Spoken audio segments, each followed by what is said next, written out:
Morning, everyone. We're glad you're here. My name's Lisa Poff, and I am here with my co-host Jennifer. Can you give a little wave there so people know who you are? We will be your Vision Room host this morning, and we want to welcome you to Distance Education Virtual Learning Platforms and Technology for Students with Visual Impairments. Today's session will be recorded through and shared through the Past Project YouTube channel in the upcoming weeks, and is also being live captioned. If you need that captioning, there should be a button to access it at the bottom of your window. If you just kind of move your mouse over it, that toolbar will show up. Out of respect for the other attendees and to help keep the noise down, we have everyone muted. If you have a question, if you could just please type that in the chat box, and we will monitor that and make sure that Bev gets them to answer towards the end of the session. In order to earn your CEUs, ACV REP CEUs, you will need a beginning and ending code for this session. The beginning code for this session is TECH, TECH. Okay. Our presenter this morning is Bev Sherritt with Patents, and I'm going to turn it over to you to take it away and get us going. Thanks, Lisa. I'd love welcoming everyone here this morning. Sad that this is how we have to meet. I do miss everyone. If you guys follow Patents Project, we all take turns writing a blog, and I had the job of writing the blog last week, and I just wrote this letter about how I missed everyone. So, that's kind of where I'm at in the season 7 or whatever we are of the pandemic. Just sad about that. But I've got a lot of exciting things to share with you. I think that some of the connections that I've made working with patents have become deeper because of the pandemic. And one of my goals for this year is to really connect with you, and even more so to connect you with one another, to get you to join together while we're even separate for professional learning communities, and you'll have an opportunity to sign up for that later. There's my contact info on the screen, and feel free to use it. That'll be on at the end as well. The Vision Conference has their own evaluation, but for patents, I would love to gather the data of who came today. So if you don't mind, I also have a Google form, and it's just 4 questions. That way I can record the districts and cooperatives that I reached today through my talk. So I'm going to put that in the chat box. And if you could just go to that Google form and put your name and your role and your email in there, I'd really appreciate it, because patents, we provide all of our training at no cost, and we rely on your participation in recording that to keep our funds coming in, the grant funds. All righty. Oh, shoot. Never mind then. I thought I had it all unlocked for permission. So Lynn, thank you for letting me know that you need permission. I'll probably have a way to gather your emails through the Vision conference folks, so let's not worry about it. So welcome friends that I do know and folks from far away. We saw someone from Michigan, and I think when I looked, there were a couple people from the West Coast coming in early. It's like 7:30 for you there.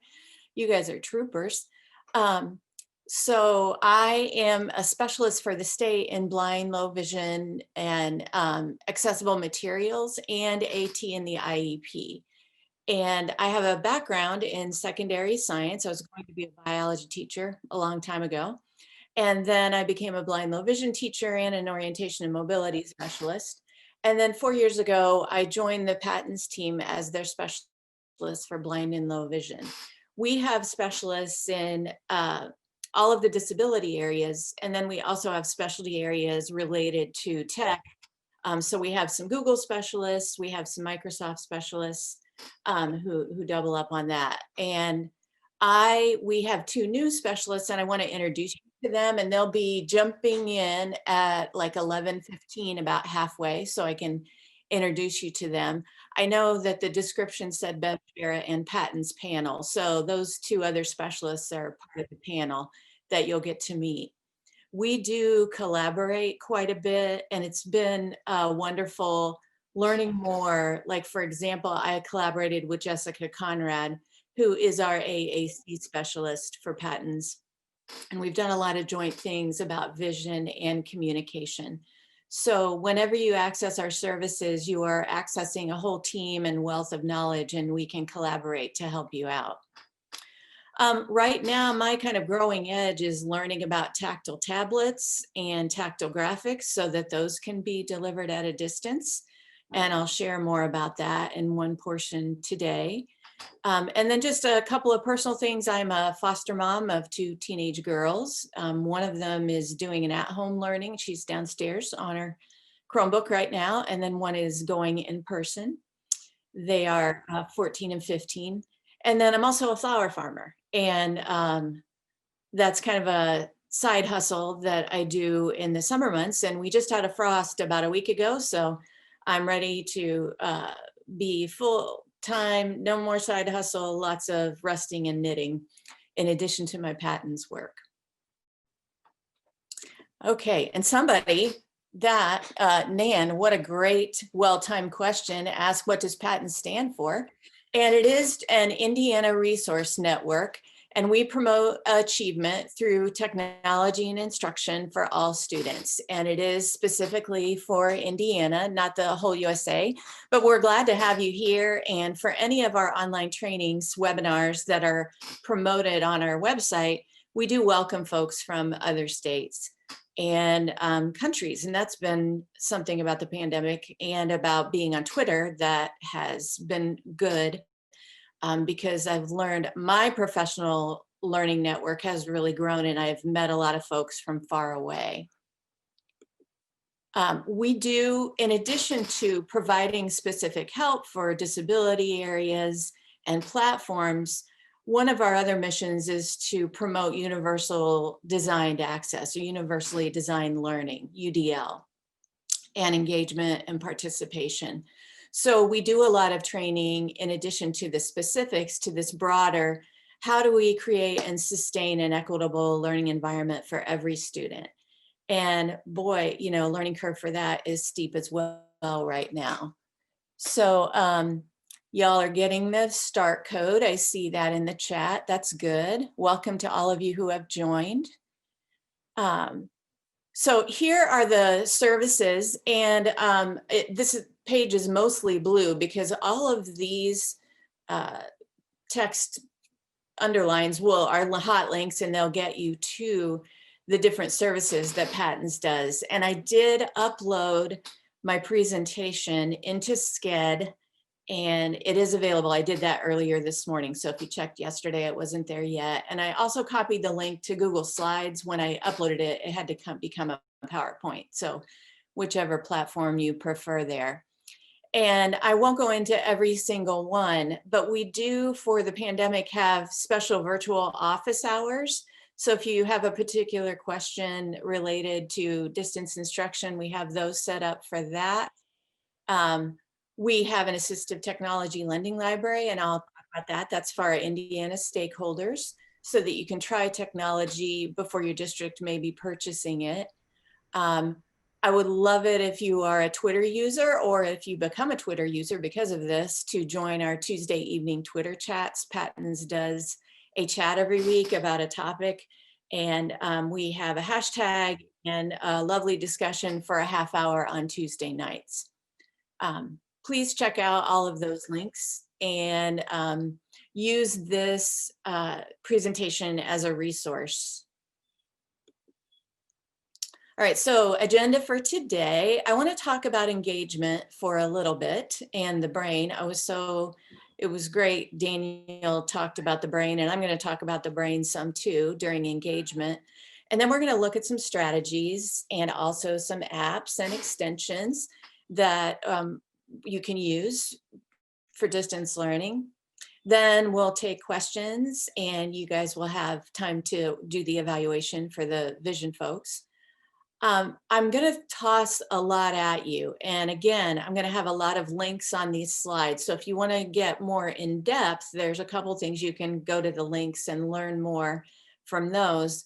But what I really want to do is pique your interest. Maybe you'll see one thing today that you think, oh, wow, I have a student that could really use some help with that. And that seems like a tool that I need, but I don't know about it.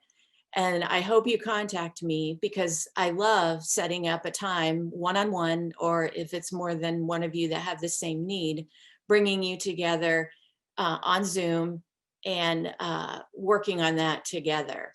So I'm hoping to pull you in for some individual consults beyond the conference today.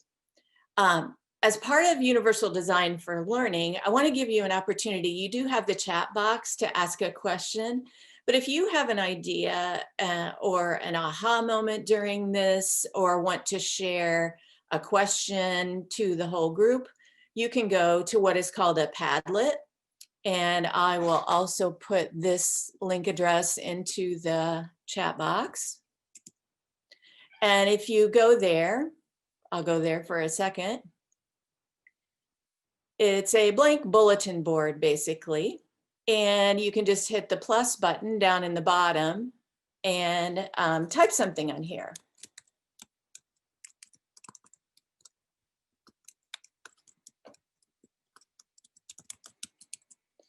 Or you can add a photo you can see. So this is really fun. Another thing I've just discovered this week is the confetti cannon. So expect some confetti today, just for fun. If we have to be apart, we might as well be tossing confetti in the air, right? So if you have, now that you've been able to open that, keep that tab open on your computers. And as you think of things, if you want to put a question in there that I could answer more in depth later, or if you want me to contact you, that's a place you could put a note. It's just a virtual bulletin board, and something you can use with your students. Once you create it, it lives there forever and you can come back to it. Maybe you use it for a book club and people put book ideas on it. There's many, many uses. So I gave you the link. This is a QR code, and I'm sure you all have learned about those. If you aim your phone camera at this QR code, it will also take you there. It is a way to allow students who maybe aren't able to type or copy and paste to access websites. All righty. This is something we share at every training. It's the ESSA, we affectionately call it at Patton's the ESSA donut or the ESSA bagel. And it is also something that drives our organization. We want what's in the center here, equity and access, to create great outcomes for our students and our stakeholders. And we believe through collaboration, instruction, curriculum, and assessment that we can do that. And we also, like I said before, promote universal design for learning. That's in that outer circle, and multi-tiered systems of supports. Just a fun graphic to keep us focused. So here I'm going to launch into some content and some tools for engagement. And I wanted to just share briefly about accessibility and web accessibility. We do have a specialist at Patton's, Jenna Fallbush, who specializes in web accessibility.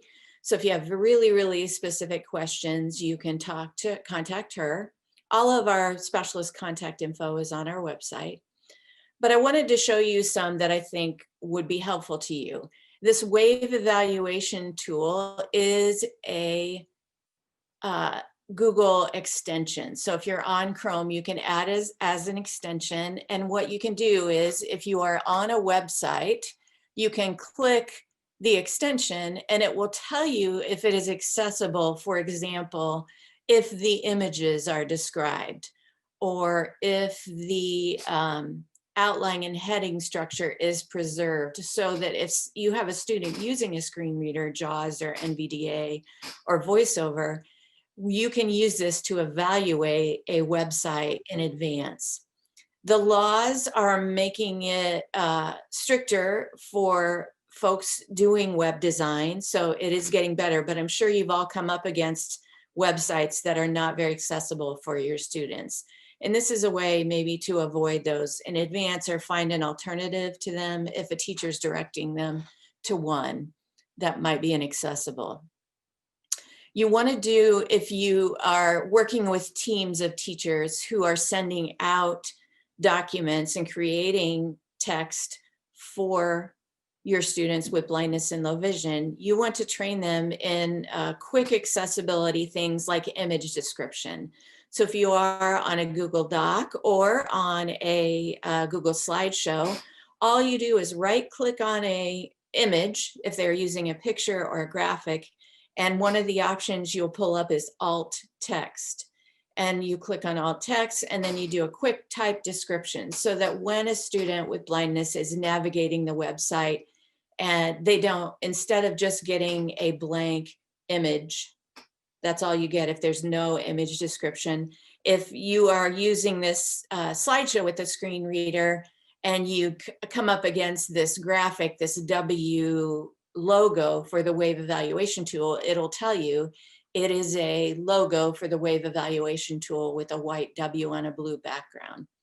So it is a little extra work, but totally worth it. And once it's done in their documents. So if you can get your teachers to do that best practice for accessibility, that is wonderful.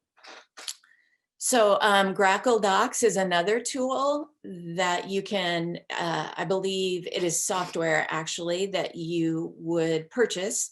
And it is more in-depth training on making documents accessible. And it's great because if you run a Grackle Doc check, it will tell you how to fix what is wrong. And the more you use it, the fewer errors you tend to get because it teaches you as you go as far as making it accessible. Okay. I'm going to check the board. Oh, look, you've all put some things on the Padlet. Thank you. Wonderful, neat tool, new to some of you. Great to see you participating. Thank you for doing that. Our web accessibility specialist, Jenna Fallbush, has created some wonderful videos for the pandemic about Bitmoji classrooms. Respond in the chat maybe how many of you have students who are participating in online instruction and they enter through a Bitmoji classroom. Maybe just a quick poll, anybody? Anybody seeing teachers use that? Or maybe you're using it, you have a Bitmoji BLV broom closet? Okay, oh, Jennifer, okay, so you need this. Stephanie, yes, okay. Not yet, haven't seen it, but I think it's a growing trend, so you might see it.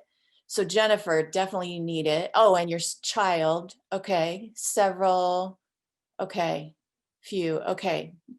Joanne made one. Wow, I'm impressed, Joanne, good job. Okay, and Angela's gonna get there. I know you will, Angela. So here is a link. The blue link is to the playlist. I think there are 5 or 6 videos that help a teacher make their Bitmoji classroom accessible. And Jen has just done a fabulous job. This is the first video. I thought I'd put a link to that one to pique your interest. So if you want to see the first one and how to make the background accessible, she can enlighten you there. And then again, this link is to all of the videos. Okay, cool, Beth, and OT is using it. All right. Okay. All right. Another way you can advocate from a distance is promoting web accessibility for online textbooks. And this isn't an immediate thing, but it's something we talk about at Patents when we talk about AIM or accessible electronic media. And as BLV teachers, we've been experts in that for a long time, right? We've been DRMs for a while if we've been BLV teachers. So, but many of the texts that students are using are moving to online texts for everyone. And my question on the screen is, who is choosing those texts in your district? So I think that's a question that we need to ask as part of the staff and to make sure that those committees that are choosing those texts are getting accessible texts, because they're not all accessible. And like I said earlier, the laws are making it, putting more pressure on textbook companies, and it's becoming more mainstream, but we can't let up on that. And when we adopt online texts, we need to put language in the contract so that the pressure is on for those publishers to make them accessible for students that have screen readers, to make it accessible for enlargement, to make it accessible for everyone. So we do at Patents on our ICAM portion of the website have language, and it's super easy if you're a part of that textbook adoption committee or you can influence it. Make sure you share this language for contracts so that when you purchase that book, then they are responsible for that. Julene, she's on the adoption committee, but it's hard to know what tough questions to ask. Well, this one, getting that language for contracts gets the lawyers on your side. We always want the lawyers on our side, right? And vendors don't seem to know the answers. Okay. Yeah, I think the more pressure we put on them, Julene, the more they're going to need to know the answers, because if you're interviewing several different companies, I think that the one that comes to you and is knowledgeable about accessibility would have a leg up on other companies. But yeah, this is something just big picture to think about and to influence your district. Whoops, I didn't mean to click the link. I meant to just advance the slide. Okay. Now I want to shift gears. That was about web accessibility. Any specific questions? I'll pause a second. And Angela agrees with Julene that the vendors usually not very helpful. Okay. I know it's a long battle, and we're kind of David and they're Goliaths. So I'm just encouraging you to hang in there and be part of it. I'm glad to hear that you're part of the adoption committee, and at least it's a conversation, because that will spread hopefully to others in the district and then in that role. Any other questions about web accessibility that you're facing? Oh, wonderful. Lynn, thank you. That's good news. All right. Okay. Any other quick questions? All the apps teachers use, that can be frustrating.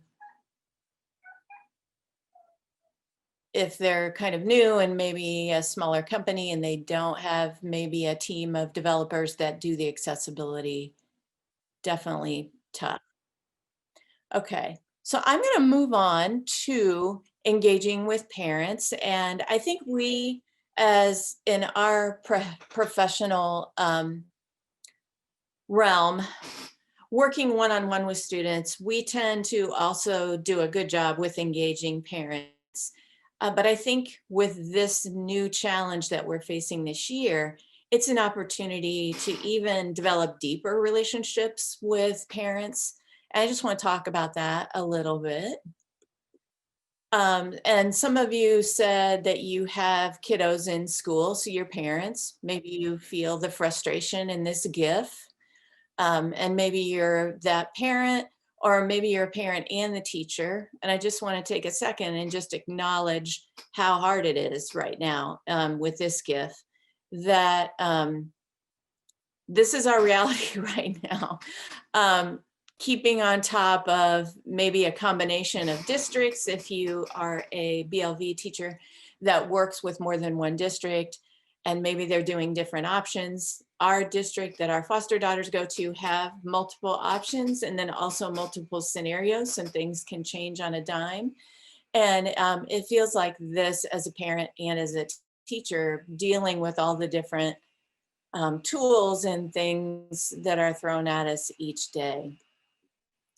So I just want to take that second to acknowledge that we're all kind of going through this trauma event, and maybe you haven't thought about it as a trauma, but I was doing a lot of trainings on the professional development that I was going to before the pandemic, it seemed like it was becoming a topic that was becoming popular, trauma-informed instruction. So it had been on my mind, and I wanted to discuss that a little bit in terms of the pandemic and how trauma affects engagement. So when our safety is compromised, our level of stress goes way up. Did somebody say something? Okay, no, sorry, I thought I heard something. It causes our limbic system, and here's where I'm going to talk about the brain, to engage in this survival fight, flight, or freeze response.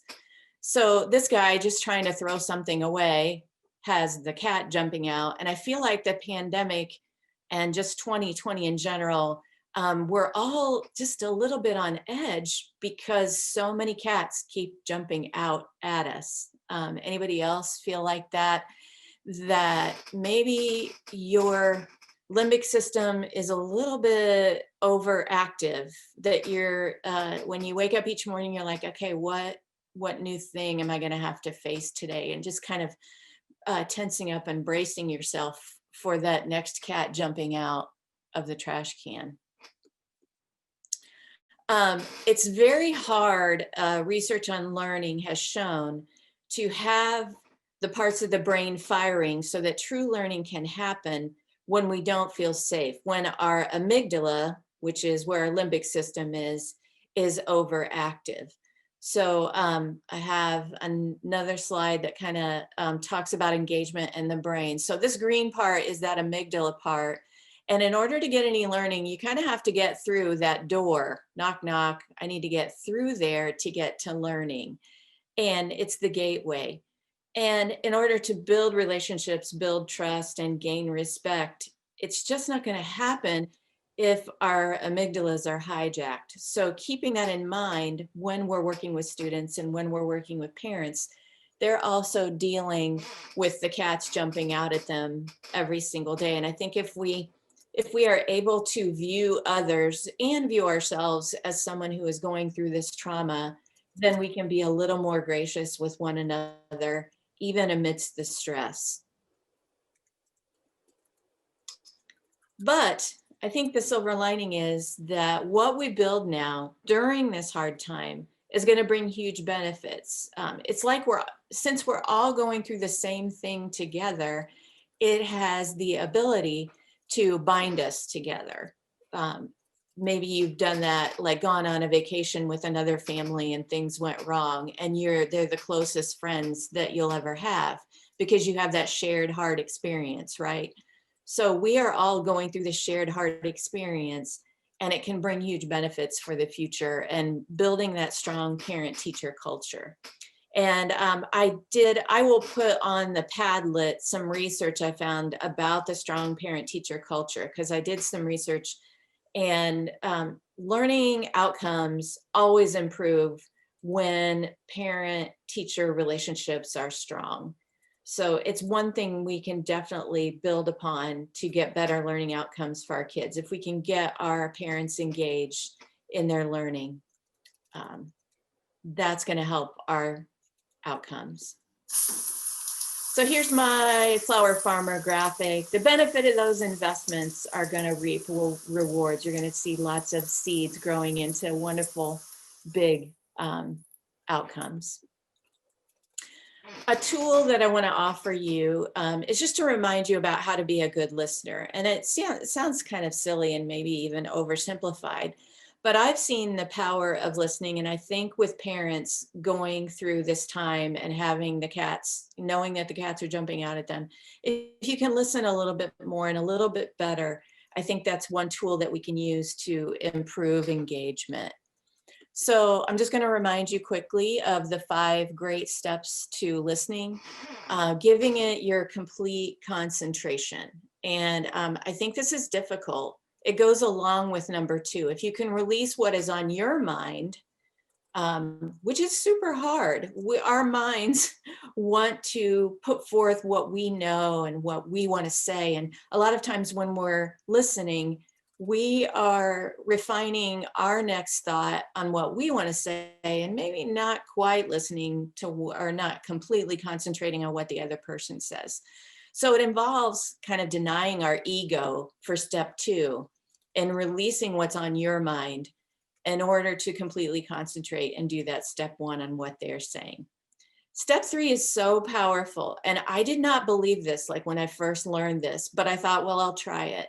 And I remember just trying, repeating back what people say when I'm listening, like listening hard enough to be able to say it, either exactly or paraphrasing it. And I remember doing it with a parent on the phone, and this parent, we didn't have the easiest of relationship. But when I tried this with her, she was reduced to tears, like immediately. When I wasn't agreeing with what she was saying, but I repeated back to her, and she just started crying because she knew she had been heard. And we all want to be heard. So that willingness to wait and hearing what they say can sometimes be hard, because maybe it's something harsh about us or harsh about life, but being able to wait. And then 5 is also important, making sure you take care of yourself emotionally, and having someone to talk to about what you're going through, a good listener for you, maybe a colleague, maybe a partner. But if you're not able to do that for yourself, it's very difficult to be a good listener for others. So seeking those folks out, and, sign me up if you just need to do a Zoom with me and it's not about tech and you just need to kind of spill your guts. I'm open for that.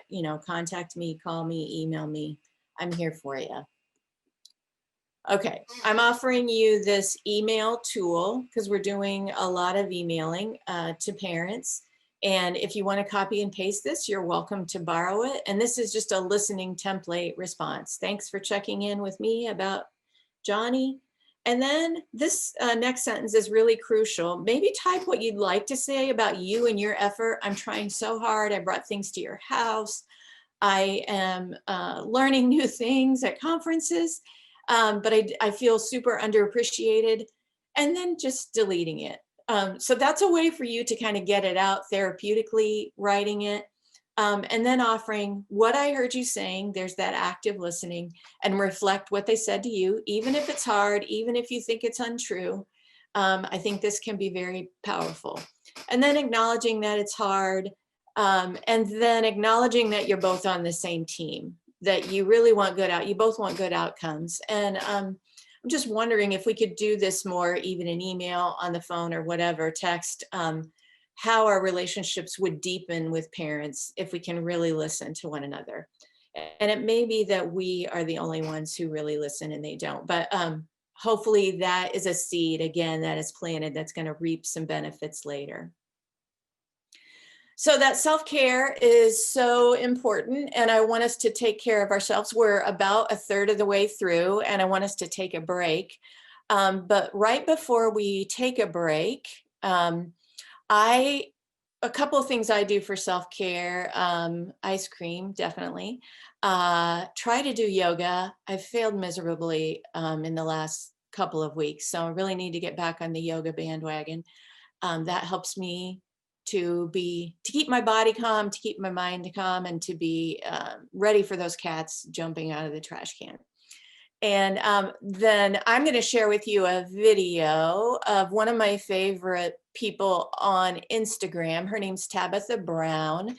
And she does like vegan cooking. I don't really pay attention to that as much, but she's also like got this great mom voice. And every once in a while, she'll do a video where she has her face, right up in the camera.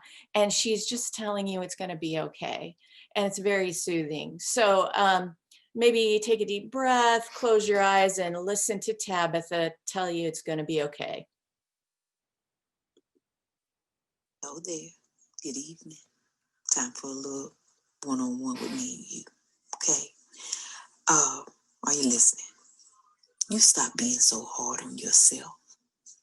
Stop doing that. You're doing the very best that you can. Yes. So stop being hard on yourself. You got to take things one day at a time, day by day, step by step. You can't expect things to just happen overnight. But look at you now compared to when you were at your worst, or when you were just beginning, or when you just didn't understand. You're better than that now. You've made progress. So stop beating yourself up thinking that you haven't. You have. All right? Honey, Rome won't build in a day. And baby, everything that you want ain't going to happen overnight, but it will happen if you keep going. So take it easy on yourself. You're doing great. I love you. Hello there. Hello there. Whoops. Good evening. Started it again. So yeah, when she calls me baby, I don't know. It helps me. There you go. You can follow Tabitha. Maybe you have somebody funny you follow that's like a stress relief. When we come back, let's take just a 5-minute break so you can walk around, get a drink, move a little. We'll start back. I'm going to start back up again at 11:10. If you want to chat in the chat box, I'm just going to stay around right here too.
Whoops.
All right, if you're wandering around your home office or coming back from the kitchen with a snack, getting close to lunch. Oh man, let me just put it out there that I really miss continental breakfast. Is anybody else missing continental breakfast, like laid out on a table at this conference? Yes. Okay. Angela, the link to the Bitmoji videos are in the slideshow. So on the SCED, if you go there, it'll have documents, I think, and you can, oh yeah, Meredith, you can download the PowerPoint and then you'll have all the links. Yeah, food, definitely missing the food, Nan, for sure. Okay, so it's 11:10. Let's keep moving. And now that we're back, I wanted you guys to have an opportunity to just talk to one another like you would over your delightful Danish or, you know, the fruit salad. I missed that. Somebody cutting up a bunch of fruit for me. So go and share. We're going to send you to breakout rooms, and Lisa's doing that for me. She's creating 10 rooms. There are 94 of you right now. And so it'll be about 9.4 teachers per room. Thank you. All right. I know that wasn't long enough. We were just getting started in our breakout room, and we're going to have another one of those sessions, and maybe we'll take a little longer on that. I feel like in a lot of ways that's even more important than me getting to all the tools. So if I have to jettison some of my agenda, I'll do that. So let me get back to my screen share. All right. And we did in the 5 minutes have a couple of pretty good stories. Thank you for doing that. All right, so let's shift to strategies. And actually, I want to introduce a couple, before we shift, a couple of my colleagues, if they are here. David and Amanda, are you here? Could you unmute and show yourself? We had scheduled for 11:15 for them to jump on and say hi. No, they're not jumping out at. Okay. If they, maybe I gave them the wrong Zoom link, totally possible. Maybe I'll work on that in the next breakout and then get them in at the end, because I really would like for you to meet them.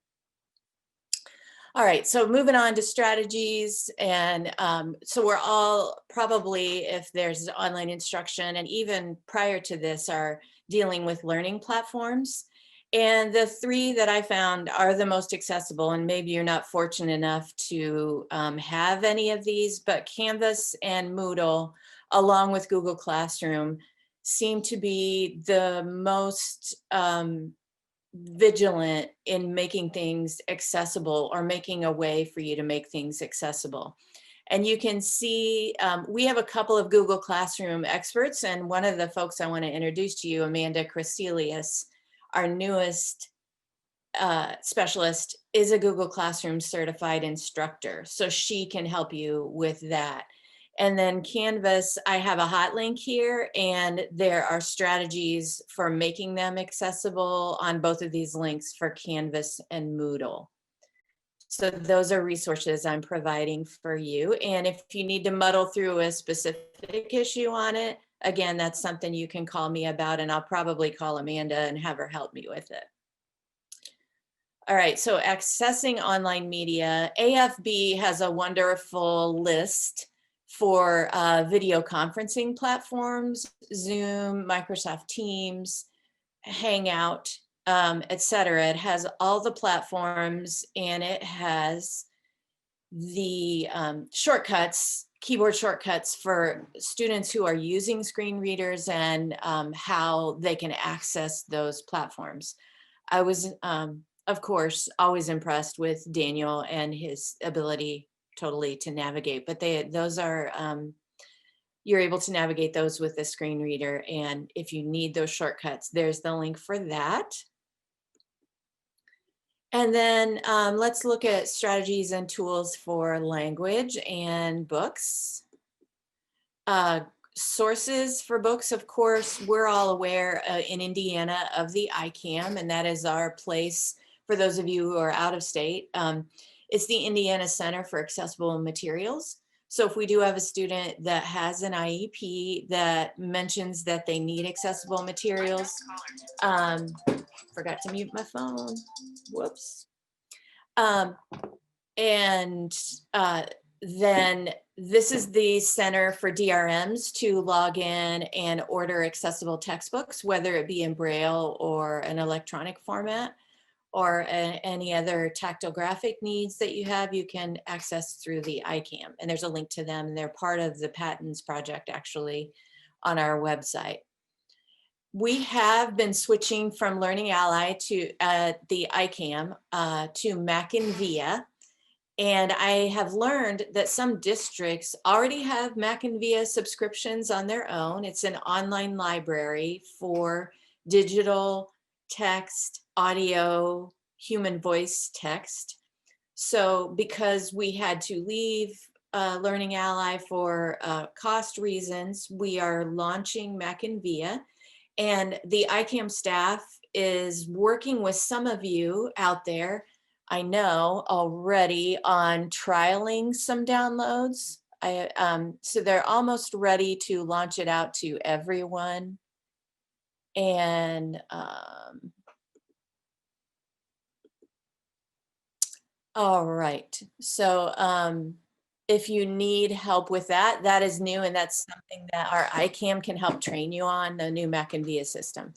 Local libraries keep getting more and more ways to get digital books and audio books, and different platforms are Hoopla, Libby, Overdrive. How many of you out there are personal users of the digital media that you can get at your local library? Go ahead and respond in the chat box. Audible.com is offering, this is something I found out new for this presentation. They have many free books right now because of the pandemic. And I want to say it's in the hundreds when you look at picture books all the way up to adult offerings. I scanned through lists, and in all the categories, you know, it was like 30 to 90 books that are free right now on Audible. So definitely have your students and you yourself check those out.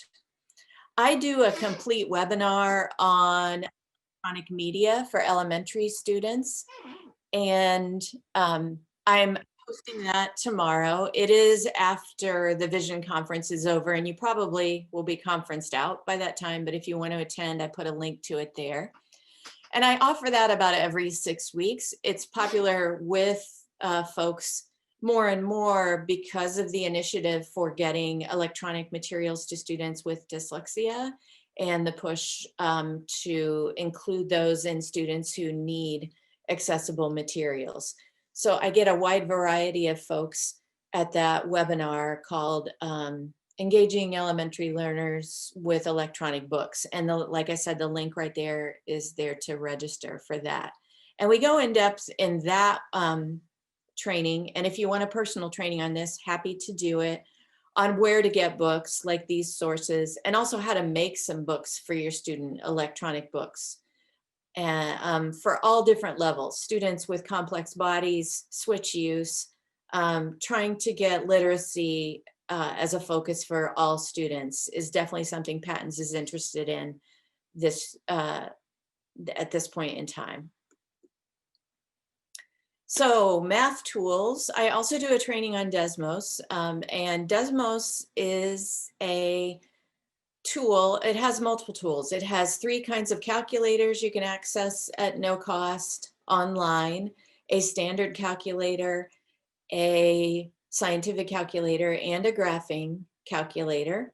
They also, on their website, have activities for students, and I think that's accessed mainly by math teachers out there right now, but I think it's something we should look at because this platform was developed for states throughout the US to use on their online testing platform. So when your students log into iLearn testing, the calculator that they have access to will look like a Desmos calculator because it's made by Desmos. So the more we get students to use the Desmos tools, the more comfortable they'll be on that online testing platform, instead of just seeing it right there for the test. So if you, they are wonderful tools and highly accessible. They're accessible with screen readers. And I wanted to show you, hopefully I can get to the right link here. So here is the graphing calculator. And I typed in the equation for 2 lines, and I wanted to show you something cool. I'm going to click on this equation, and it is the red line. You see the red circle on the left. And so it's this red line, that's y equal 5x plus 2. So I think it's really cool for all learners. You can just type in an equation and bam, you've got the line. And I know that as learners, we need to plot graphs and understand the grid and the y and x axes. But once that is done, I think students with low vision, this is how they should plot graphs, because it's so time consuming and fatiguing to do the fine work in algebra of making so many graphs. So this is a way for them to just type in the equation and get, bam, a picture of the graph. And then you can also make it auditory by hitting Alt-T and then hitting H. So that was being able to see the graph with your ears. So by listening to that graph, and if they have a lot of experience with it, they might even be able to tell, well, that's a pretty steep slope. It went high really quickly. And they would definitely be able to tell it's a positive slope because the sound goes up. And if I click on my other equation and do the same thing, let's see, Alt-T and then H, they know that's a negative slope and a fairly steep one as well. The screen reader works on this, and the screen reader speaks math. So if you have cosine on there, it doesn't say cos, it says cosine. If you have a Braille user and it has an exponent, it will speak the superchart. And then, so it's wonderful for students using Nemeth because you can switch. Actually, I'm going to show you on the settings over here. You can switch this to Braille mode by switching to Nemeth or UEB Braille, and they can input it using the keyboard with Braille input. So it does have that accessibility put in there with the screen reader, and it can make the graphs musical and sing. I love that. I like math. Maybe you don't like math, but this got me all excited about anybody teaching math. The Desmos had a contest to make graphs with fun sounds. And here someone made not only these dots and dashes you're going to hear is the Flying Bumblebee song when I play it. And then they also were able to code to draw a bumblebee on there. So if you get really good at it, this was one of the contest winners. I'm going to go ahead and play it for you. Alt-T and H.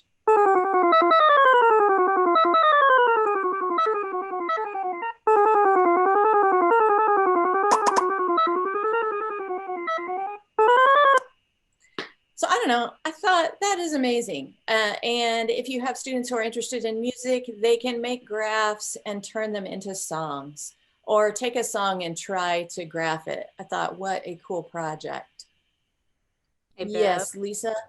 Yeah. Because this is really specific, you got a couple questions. One is this allowed by the SAT? And the other is, can you enlarge Desmos easily? Oh, great questions. The first one, I'm sorry, I got behind on the chat and I was like, nobody's chatting, but it was because I hadn't scrolled down, my bad. So the SAT, I do not know if you can use it on the SAT. That's a great question, and I will follow up on that. So who asked that? Let's see. I'm scrolling.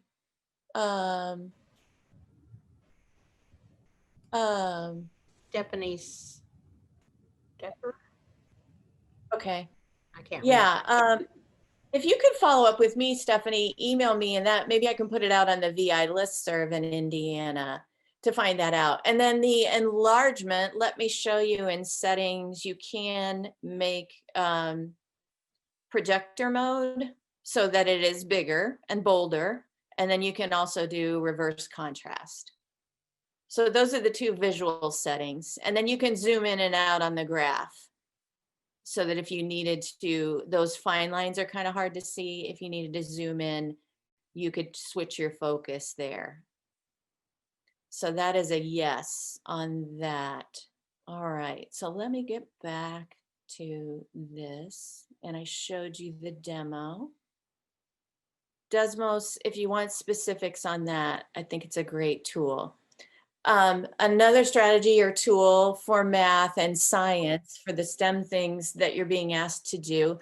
And this is really a growing edge for me, like I said in my introduction. I'm learning about this. A no-cost solution for making tactile graphics digital is SAS, this logo at the top, and it's for analytics software solution. And it's a no-cost Chrome extension. And what it does, if you are on a website, and I'm going to try to demonstrate here. Here is a website from the World Health about the coronavirus. Might as well, use that data. And for a student, if they wanted to turn this into a graph, I have the extension right here, that blue graph. So I'm going to click that. And it says extract tables from this page. And it knows there's a table of data on there. And so I click on extract data. And let's see if I have all my other ducks in a row. I'm looking for them where I did this. Maybe I'm going to have to repeat it. Okay, so I've extracted that data. And then I can go. Thought I had these already. Nope, not there.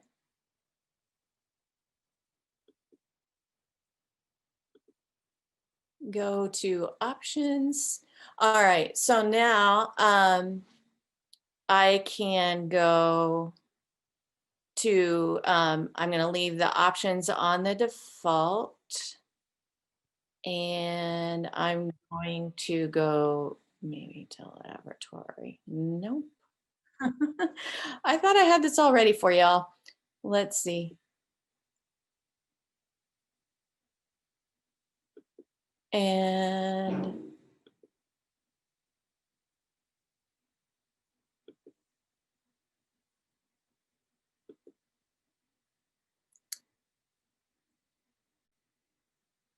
no, those are samples. How did I get there, people? I thought I had the tabs open and I must have closed them in a fit of closing tabs because I had a million open. Let's see. Off notification, black, white.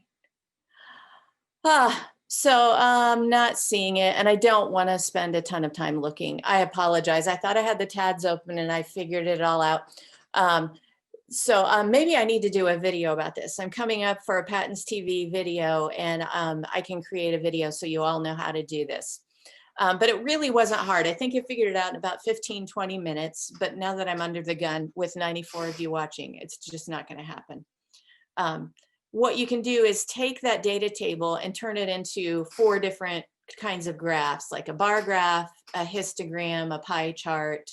I can't remember the 4th or 5th one.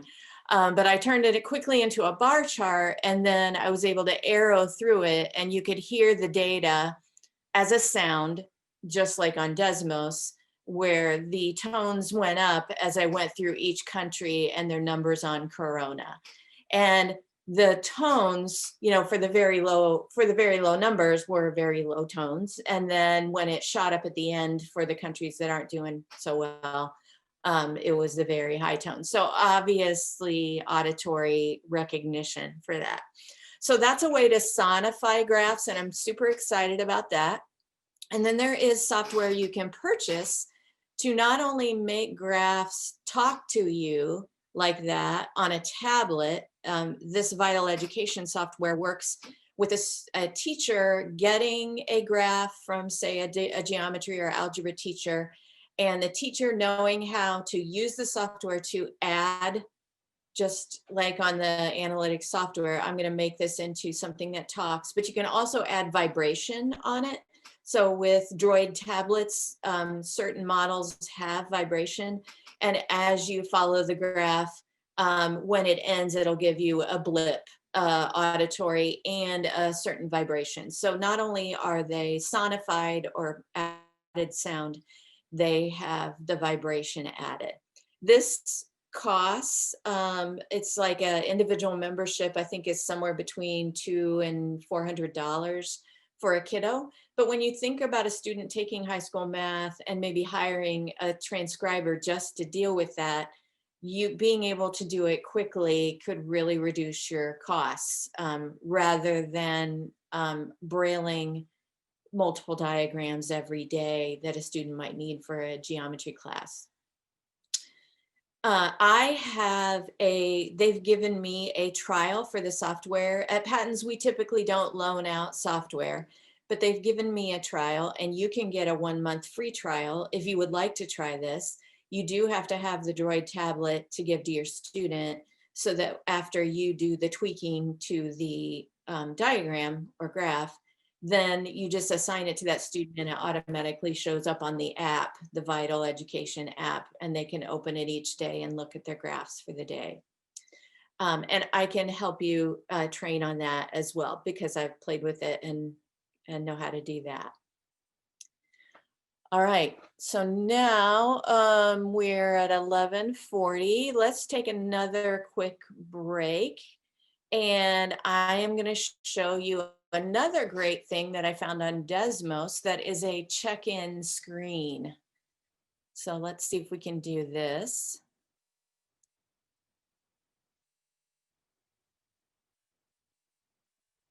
Okay, so I'm going to put this link in the chat. And if you can go to this link, it should take you right to a check-in screen, and it's a math. It takes sort of SEL, social emotional learning, and combines it with math, and it gives you the opportunity to, I'll show you what you should see. How are you feeling today? You can graph your emotions. So if you drag this back and forth on there, you can kind of tell me how you're feeling today. If you'd like to say more, you can type something too. And then there are 7 of these. There is one where you can draw or share about a moment. There is just a quick, what would you like for me to know today? Here's another one related to math. Are you feeling energetic and positive, or are you going to drag it over here to negative and tired? Hopefully you get good, honest answers there. But as a teacher, if you have more than one student doing this, you have a dashboard and you can view, and you can make it anonymous so that not everybody can see how everybody's feeling. But you can view everyone's response at once on the teacher dashboard. So there's a graph one. Here's one where you can choose a graph, your stress level over the past week.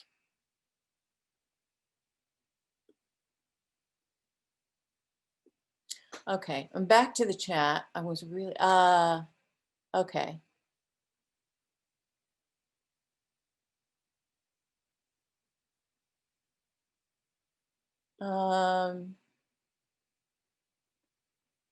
Thanks, Dave, for that suggestion and converting it back to Google Slides.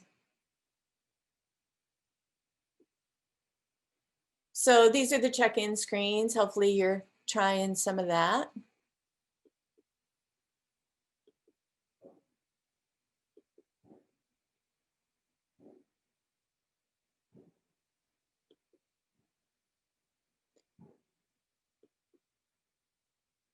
And let's take 10 minutes this time in breakout rooms and talk a little bit about tools.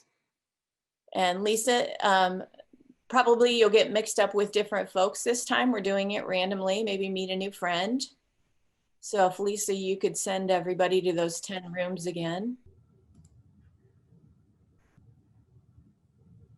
Okay, we're kind of coming down to the wire here. So hope you had some good discussions in your group. Last things on my list, apps and extensions for Braille. Braille Blaster is the new APH no cost download with quota funds for Braille translation. So that's available out there. I wanted to reiterate that Desmos calculators can be set for that Braille input and display. So if you're able to see it visually as a teacher, then a student could be inputting in Braille and you viewing that if they're sharing their screen with you. So that is those screen share opportunities with Desmos and then with PerkyDuck are ways that you could continue to work on teaching Braille remotely. And then if you don't have vision, then with a Braille display, connecting the Braille display there as well. If you need any help with that, I'm here for you. We can do consults there. Just some general use apps and extensions that might be helpful. Jamboard is a Google tool that is a virtual whiteboard, and you can go to the Chrome store and turn it on, or if you look in your Google grid, it might already be there, and you just create a board and you can give the address to your student. They can go to the board and both of you can write on it. You could write a math problem and they could write the answer, or whatever you can dream up. You can also, in addition to writing on it, type on it, put sticky notes on it. You can add photos. So similar to the Padlet, and I should have gone back and checked the Padlet, see if there's anything new on there. But another way to interact online on a surface that you can share. I had shot off my confetti cannon. That is a free Google extension. So something for engagement. If I go, it actually does not work on Google Slides. I was very disappointed. But if I go back to a former screen, I'll shoot that off again just to show you how fun it is. You just click that button. Somebody does a good job, you can give them a confetti shower. So I put the link for that. And then just sound effects. I'm a huge fan for jazzing up Google Slides with sound effects. And there are many, many sites out there. I put a link to the BBC sound effects that they use on the radio. And you can add these files to different slides. I added some ambient music to my opening slide, just because when people are coming in, I feel like it's really awkward when it's just quiet, nobody's talking. A little bit of music can set the tone. So you can find music loops, you can find fun sound effects. I know a lot of our students really key into sounds. So you can just jazz up your engagement by adding sound effects. I wanted to talk about what we have available in the lending library, and I have a link to that again. To get to the library, we've had a ton of requests for larger screen Chromebooks and touchscreen for them to have that availability. So we have added one brand new, and we may be adding another one of those. So if your student is struggling with a smaller screen and you want to trial that and then show data so that your district can purchase it, that's why the lending library is there. You could check that out from us. We are adding more iPad Pros. I know there continues to be a line for those because of the enlarged screen and the ease of use for low vision. It's a very popular tool for other disabilities. So we have many in our library and we keep adding more. And you notice that, I mean, it used to be in the lending library, we were adding things very specific to vision. And we do have like the Mountbatten Whisperer, which is specific for Braille, but we're also adding these mainstream tools because so many students are able to access the curriculum using the tools that their peers are using. Also a larger screen Windows laptop that we added. And I wanted to say here as well, if you have something you'd like for the library to purchase, I have a small voice, certain amount of dollars that Daniel, our director, asks me about. So I recommend things and he approves them. So if you have anything, please contact me and let me know if you want to have that in the library.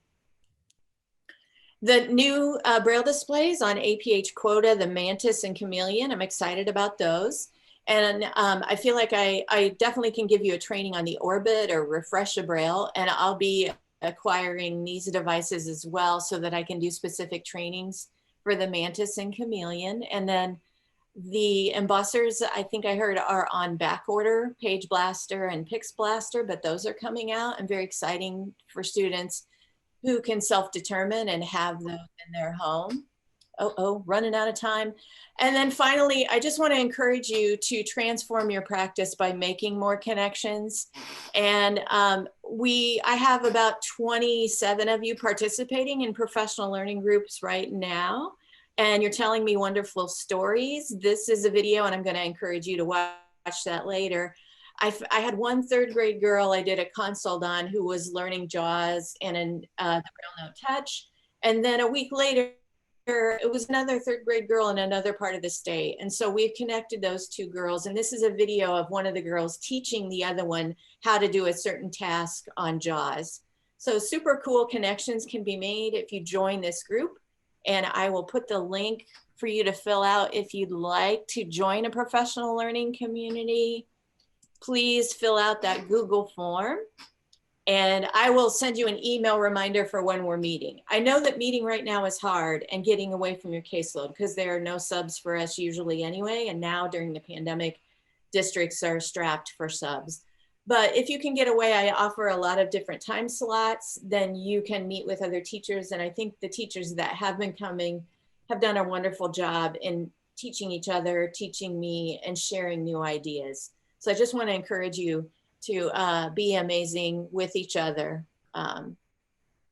Our conference is coming up at Patents, so I'd love for you to attend our conference. It's also virtual. And we have a tech expo in the spring. We're not sure yet, virtual or in person. And it's noon. But if you have any last questions. You have one, somebody is wanting to know more about the chameleon. What's the question? More about the chameleon. I am so excited about that. And let me get back to the picture of it. It is a QWERTY keyboard with a Braille display, but I can't believe no one thought of this before now. With one button push, you can change the QWERTY keyboard to Braille input. So you can so quickly, it's not like a chord command or anything. You just hit one button and bam, it's a Braille keyboard. And then hit it again, and it's a QWERTY keyboard. So a great tool for teaching, keyboarding, and Braille at the same time.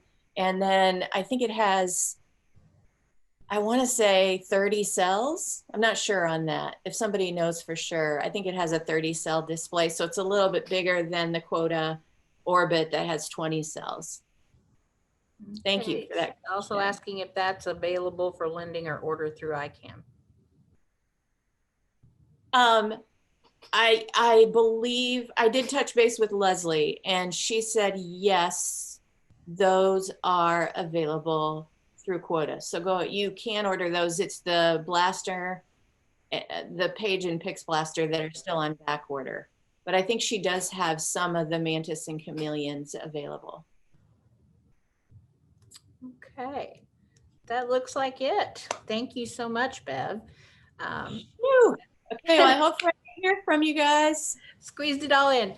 Okay, so we are done for this morning. You are on lunch break until 12:45. Please don't forget to complete your evaluation if you want your PGPs or your CEUs. That link is in the chat box. It's also on Sched. And the exit code word is rules. RULES.